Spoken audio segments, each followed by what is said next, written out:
Good morning, everybody. So we did a little bit of cleanup to some hoses or some lines so that they're just look nicer.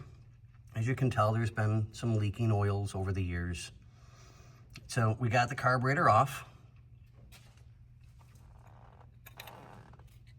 There we go.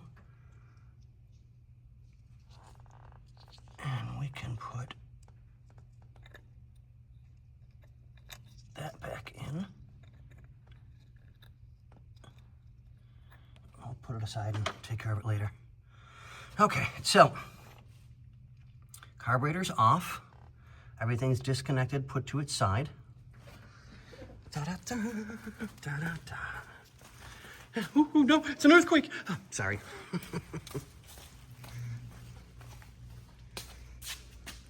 Carburetor's here with a kit. So we'll take this over to Bobby, who, like I've always said, is the carburetor guru, and he will rebuild it. Don't know how he does it, but he walks by carburetors and they just stand to attention. But on that note, ladies and gentlemen, boys and girls, the next video is going to be brakes. Yay!